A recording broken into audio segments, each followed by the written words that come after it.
sa video na to. Alam mo, visually, mukha talaga siyang pho.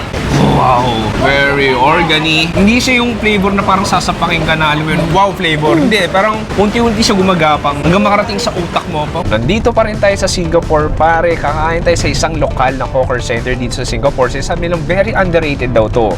At tignan natin kung saan naabot yung 1,000 pesos natin. Anyway, Paps, ngayon nasa Grab ako. Kasama ko si Ki ng Foodie Mama PHE. How are you? Good. Ayan, it's been a long time. Paps, meron din kami content sa main channel natin. Abangan nyo yun soon. Pero dito muna sa second channel natin, ang tanong, usually, sinasabi nila, Ki, sa Singapore, mahal daw ang mga pilihin. Mahal daw yung pagkain, mahal yung transport. Agree ka ba doon? Mahal siya in general. Pero kung alam mo kung saan kakakain, like hawker centers, affordable naman siya. Etong hawker center na isasuggest mo sa akin, ano masasabi mo dito? Siguro mga around $4 to $5, meron ka ng decent meal. Ito yung tinatawag na Golden Mile Food Center. ano to, like local neighborhood? Ano man? Yes, local neighborhood. Malapit-lapit siya sa Bugis. So, walking distance siya kasi maraming Pinoy na nagsistay sa Bugis. So, reachable siya. So, okay, ang challenge natin, may 1,000 piso ko dito or sa Singaporean dollars. How much ba yun? Nasa $22 pala, hindi $30. Nasa $22 yung budget natin. At tingnan natin kung ilang pagkain. Sa tingin mo, enough na ba yun? Tingin ko food tour na tayo. Pwedeng mga 4 na meals or 3 meals and a few snacks. Maybe. So, yan yung challenge natin. Dapat 1,000 yung magagastos natin. Ready ka ba, Ki? Natry mo na bang pumunta sa hawker center na nasa $22 lang yung ginastos mo? Natry mo naman. Okay naman. Carry lang. Anyway, ilang minutes na lang, malapit na tayo doon. Tara!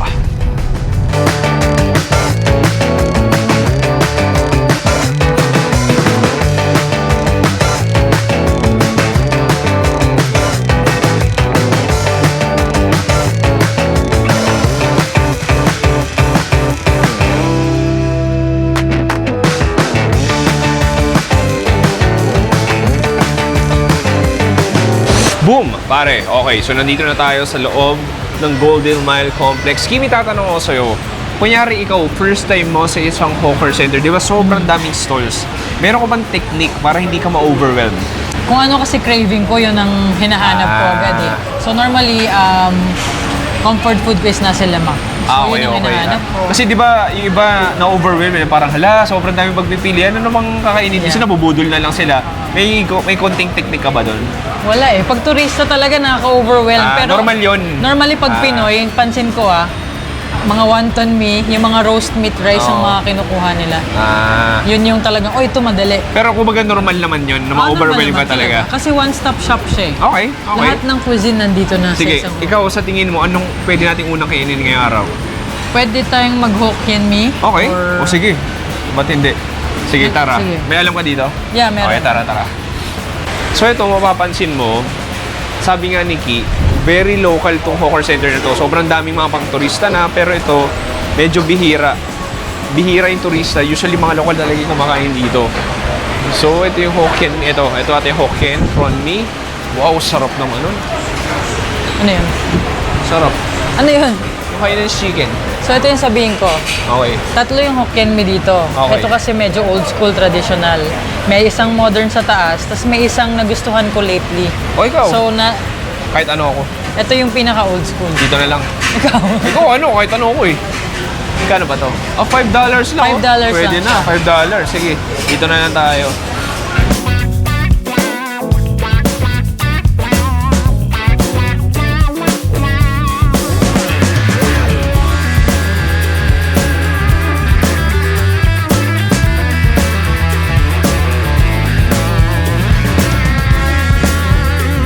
Okay, para yung unang food spot natin tinatawag na Hokkien prawn mee. So basically stir-fried noodles siya na merong mga prawns or hipon. So dito si Uncle, one of the legendary prawn mee makers sa buong Singapore.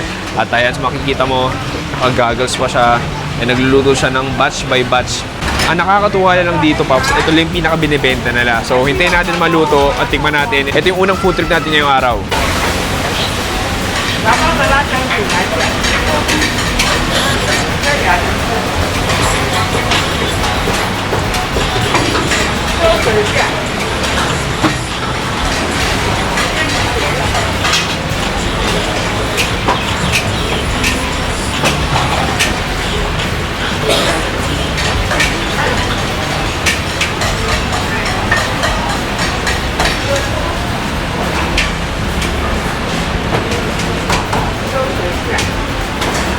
Nice.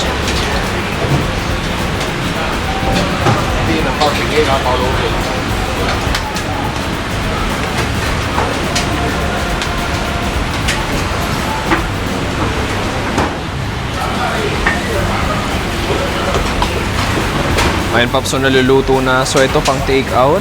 At ibang klase lang din kasi may kasamang, parang may kasama siyang chili sambal. Tsaka kalamansi.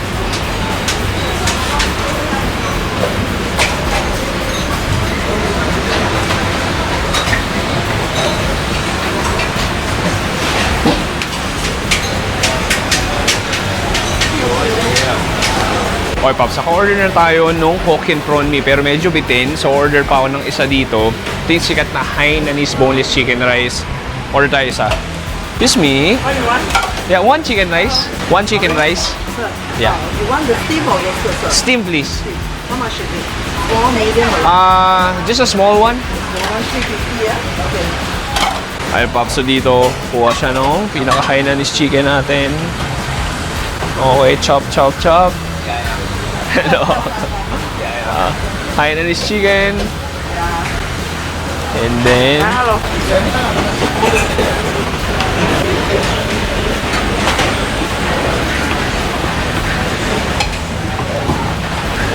Sesame. Yeah, okay. Can I have one chopstick? Thank you.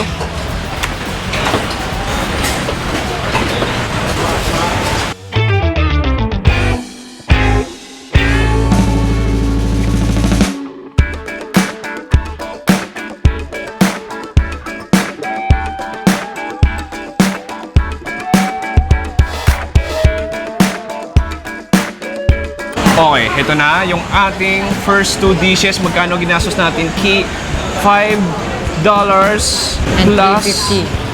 So, 850 to 374 pesos. May mga 600 something pesos pa tayo. Correct. Sige, simulan natin sa Hokkien Mi nila. So, ito yung Hokkien Prawn Mi. Sabi mo, legendary na to. Tama ba? Correct.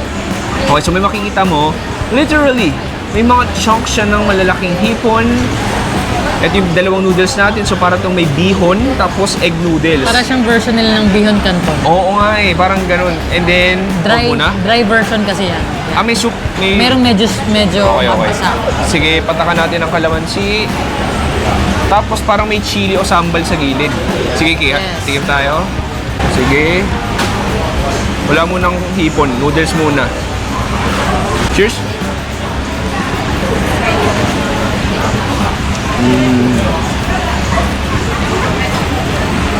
Lasa mo yung stock na ginagamit nila. Ang kapal.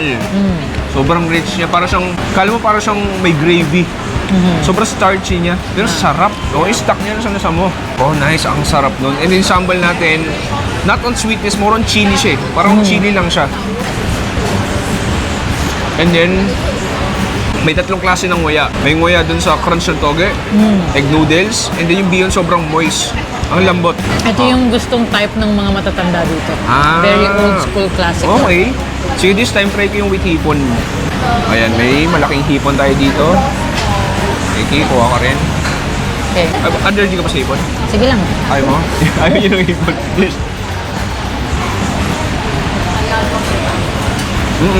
Pero pansin mo, iba-iba yung lasa ng sambal. Ito hindi siya yung sweet type. Oo nga. Para siyang bagoong type. Tama. Alam ko di kakain ng hipon kasi allergy ka sa hipon. Bigla. Prawn stock nga to. Oo, prawn stock eh. Sarap, Diba? no? Parang Ang gutom sarap. ulit tayo. Oo, parang... We keep on eating and eating. Naka-addict siya. Yung texture ng noodle. Totoo. Parang medyo al dente pa siya. Oo. Sa Pinas kasi minsan di ba parang na-overcook na yung noodles, malabsa na. Ito, to be fair parang walang ganito klaseng noodles sa Pilipinas, yung ganito kabasa. Kumbaga basically, it's very wet. Wet na wet siya. Pero I mean in a good way. Ang sarap. Wala na, ubos na namin, no? $5 lang yon. Pero ito yung mas mura pa. Akalain mo, alam mo, nakaikot ako ng mga hawker stalls dito. Wala akong nakikita mga main meals, like yung may rice nasa $3. Correct. Ito $3 lang. Sobrang Hainanese mura. chicken. Sige. May mga turista na pumupunta sa mga tourist spots. Oo. Pag bumili ng food doon, mga $8 to $10 yung Ganun ba? chicken rice. Yung chicken rice natin, makikita nyo. Kailangan mo siyang lagyan ng sauce. Yup, of course, sige. So, ako lalagyan ko ng konting chili. Ito yung parang ginger nila, I think.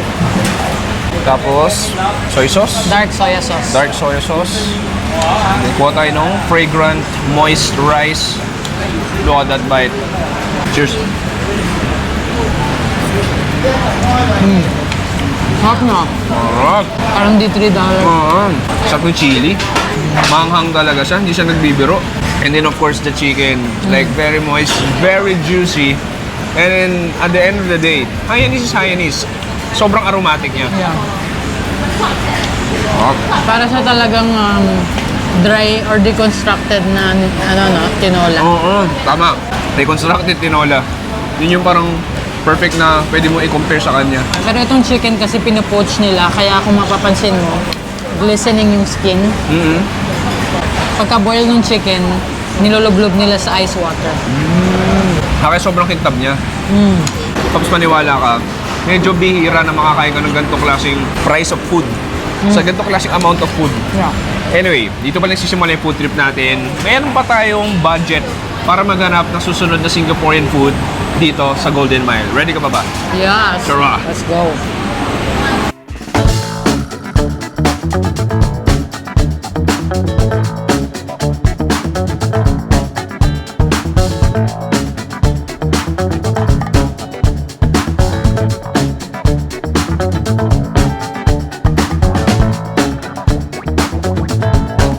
Okay, next food trip natin. Meron tayong Baday. 1.20. Magkano ba yun? Siguro mga more than 50 pesos na okay.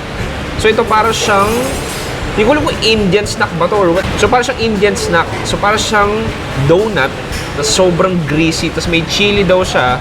And then, papartneran mo yan nitong sili. So, kagat ka nito. No, mamaya na to. Ito muna. Sige, cheers. Oh, wow. Oh, it's good, pare. Ang ganda ng texture, sobrang salty niya. And then yung oil niya kumakatas eh. Tapos parang may coriander kang nalalasahan. Chili wala gaano. Sobrang crispy. Ang ganda ng texture ng donut, pare. Ang ganda oh. Kung makita ko sobrang airy ang fluffy niya. Oh, nice. And then, sabi sa akin ni Ki, ang kailangan mong gawin, hagatan mo to. And this one.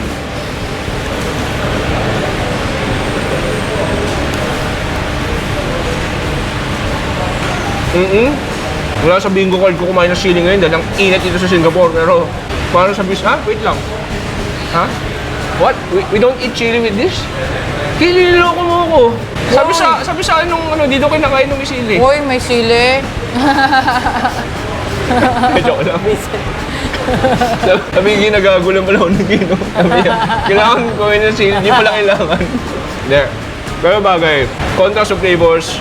Extra heat. Sabi na, dudura ko. Ayan na.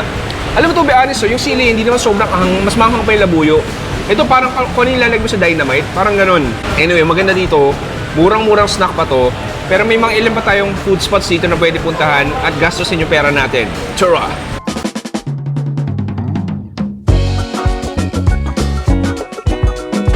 Okay pare, next natin, dito sa Singapore, uso rin yung mga drinks. So makikita mo, ang daming variety. Iced coffee, Milo Dinosaur, Iced Milo. Ang daming Horlicks, Iced Lychee, Iced Tea, Cochino, Syrup Lima, Mango Lassi, Lassi, Oreo Milkshake. Pero ang orderin namin ni Ki ay ang Honeydew. Sugarcane, lemon, sugar duwa. cane, ito. Okay, duwa. Hey brother, honey Sugarcane, lemon. Lemon. Duwa. Filipino, yes, sir. Hi. Salamat. Say hi to the Philippines. You hi. Salamat. Makas. Thank you. Seshani. Okay, Pops, ito yung ating fresh sugar cane. Ayan, si Uncle. Siya yung pinipiga niya maigi. Ayan, kitang-kita mo walang daya. Naging flat na.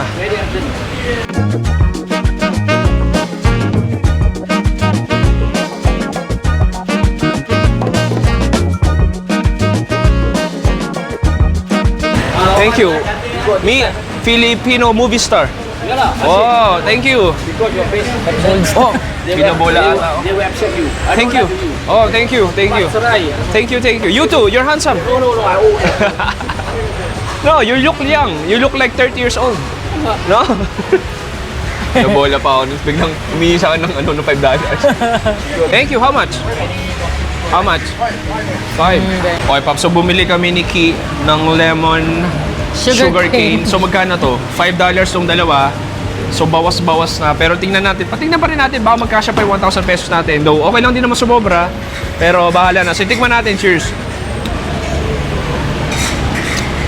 So refreshing. So freaking fucking refreshing. Ano ko culture siya ka ba? Kaya mo nakita magmura? Now, this is a children's show. Many children watch Chewy Show, so I should blip the fucking, okay? Ang sarap niya, like, yung sugar cane, sakto na yung tamis. Wala siya kasukal eh, no? Yun na yun mismo. Yun na yun. And then the citrus, the acidity from the lemon. Oh my God. Oh my God. How did I come up with that English speaking? Nanggagago na lang ako. Kasi second challenge, mas masaya eh. Pwede ka manggago, pwede ka magsabi ng p***in. Ibang klase talaga. Anyway, cheers! Hanap tayo next food trip.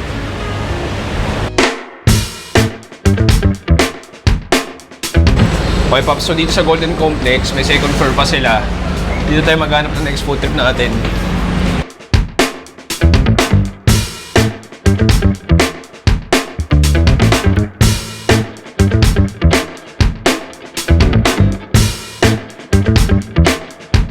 Do you have rendang? Yeah, how much? 2? Okay, 1. Here you go. Thank you. Thank you. Okay, ito na yung ating curry puff. Ang laki, no? It feels heavy. $2 lang. Murang-mura. Pasok na pasok sa budget natin. Kihati tayo. So, ito rendang. Oh, nice. Okay. May karne ka naman. Meron naman. Nahulog yung itlog, pero sayang. Ano ka dyan? Sige. Tignan natin. Cheers.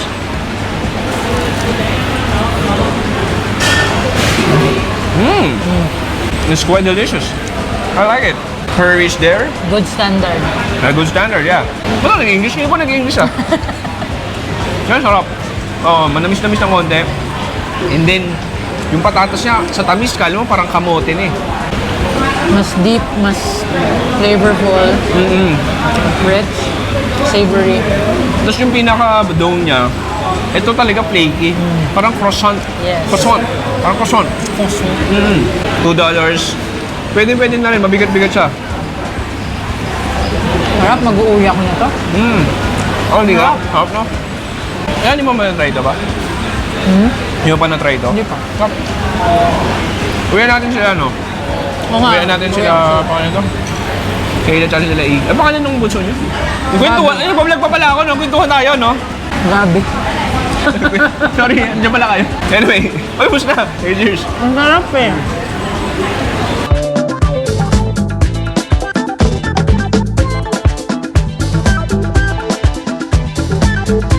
Okay, pare, para tapusin ang ating cheap street food tour dito sa Singapore, may nakita ko ditong Keng Fat Hainanese beef noodles. Never po nakakain ito. So dito, Paps, mamimili ka lang ng dalawang factors.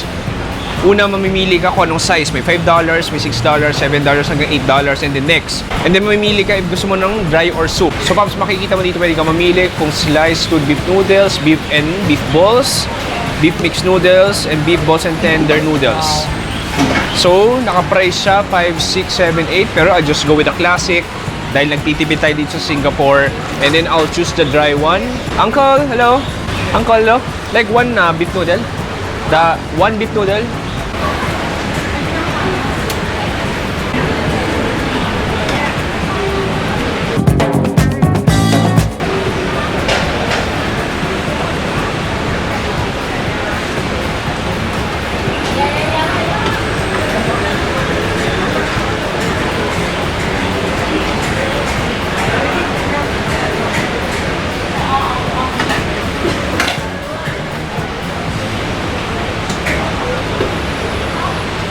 Okay, ayun na, Pops. So, makikita mo nilagyan ng mga MSG, vermicelli noodles gamit niya. And then, ayun na yung soup. Nakalimutan ko sabihin.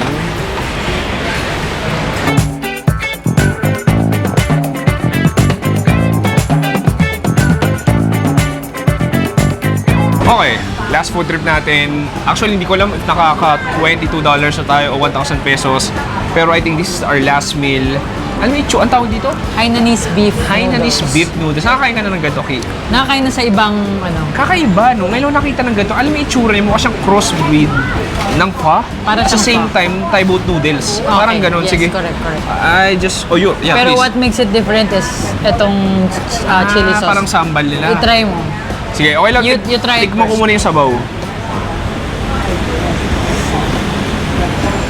Wow. Very organic. Very medicinal. Yun ang masasabi ko. Oo, hindi ko na-expect ha. Sobrang medicinal yung lasa niya. Pero masarap naman. Okay, sige. Ay, sabi mo, Ki, Sige, try mo ngayon maglagay nitong ano. gano'ng karami?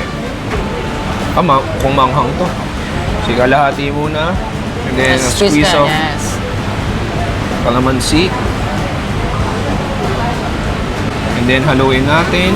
Alam mo, visually, mukha talaga siyang pho. Akala mo kakain ka ng pho, no? Yung resemblance yung beef, yung vermicelli, and then the greens. Sige, kuha ko dito.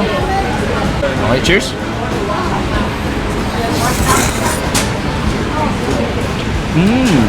Ang simple. May 5 spice siya. Okay. Sa diba? Ang simple niya. Hindi siya yung flavor na parang sasapakin ka na, alam mo yun, wow flavor. Hindi, parang unti-unti siya gumagapang hanggang makarating sa utak mo. Hanggang makarating siya sa neurons mo. Try mo to on its own kasi feeling ko na... O sige, nakulangan.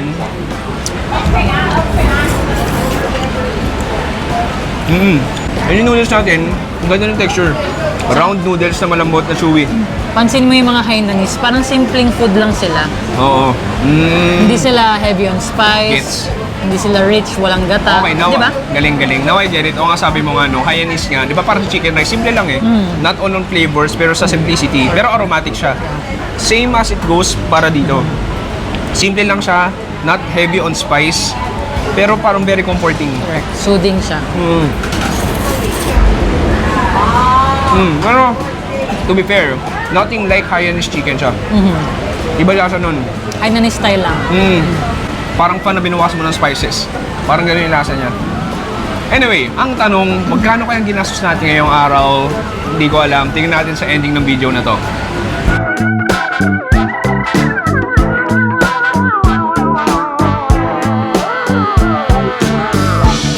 Boom! Pare, dito nagtatapos ang ating cheap food tour dito sa Singapore. Akalain mo, no, pwede pala nating matawag na cheap food ang mga pagkain sa Singapore in a perspective of Filipino. Ha? Anyway, ang tanong, panigurado, Paps, magkano yung ginastos nyo? 956 pesos lang, may sukli pa tayo. So, 21 something dollars lang yun. Halika na, mas 50 pesos. Isang juice din yun. Anyway, ang nakakatuwa dito, di ba, Ki, parang yung 21 dollars na yun, hindi natin magagastos lahat yun sa ibang hawker center na ganun kasulit. Correct. Dahil ito, medyo mura pa talaga siya. Kung punta ka siguro ng Newton, ng Amoy, ng Maxwell, siguro yung $21 mo, mga 2 to 3 dishes, no? Yeah.